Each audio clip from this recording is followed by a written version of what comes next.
Matthew 22. Jesus spoke to them again in parable, saying, "The kingdom of heaven is like a king who prepared a wedding banquet for his son. He sent his servants to those who had been invited to the banquet to tell them to come, but they refused to come. Then he sent some more servants and said, 'Tell those who have been invited that I have prepared my dinner. My oxen, cattle have been butchered, and everything is ready. Come to the wedding banquet.' But they paid no attention, went off, one to his field, another to his business. The rest seized his servants, mistreated them, and killed them. The king was enraged. He sent his army and destroyed those murderers and burned their city. Then he said to his servants, 'The wedding banquet is ready, but those I invited did not deserve to come. Go to the street corners and invite to the banquet anyone you find.' So the servants went out into the streets and gathered all the people they could find, both good and bad, and the wedding hall was filled with guests. But when the king came in to see the guests, he noticed a man there who was not wearing wedding clothes. 'Friend,' he asked, 'how did you get in here without wedding clothes?' The man was speechless. Then the king told the attendants, 'Tie him hand and foot, and throw him outside into the darkness, where there will be weeping and gnashing of teeth. For many are invited, but few are chosen.' Then the Pharisees went out and laid plans to trap him in his words. They sent their disciples to him along with the Herodians.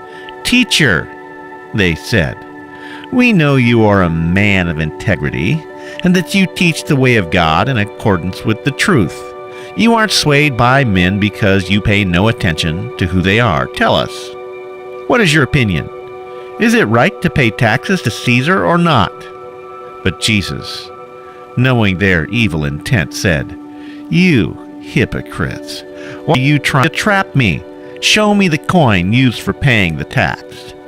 They brought him a denarius, and he asked them, 'Whose portrait is this, and whose inscription?' 'Caesar's,' they replied.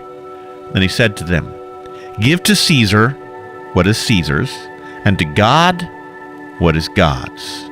When they heard this, they were amazed. So they left him and went away. That same day, the Sadducees, who say there is no resurrection, came to him with a question.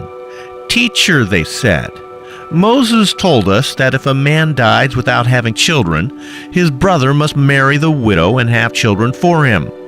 Now, there were 7 brothers among us. The first one married and died, and since he had no children, he left his wife to his brother. The same thing happened to the second and third, right on down to the 7th. Finally, the woman died. Now, at the resurrection, whose wife will she be of the 7, since all of them were married to her?' Jesus replied, 'You are in error, because you do not know the Scriptures or the power of God. At the resurrection, people will neither marry nor be given in marriage. They will be like the angels in heaven. But about the resurrection of the dead, have you not read what God said to you? I am the God of Abraham, the God of Isaac, and the God of Jacob. He is not the God of the dead, but the God of the living.' When the crowds heard this, they were astonished at his teaching. Hearing that Jesus had silenced the Sadducees, the Pharisees got together. One of them, an expert in the law, tested him with this question, 'Teacher, which is the greatest commandment in the law?'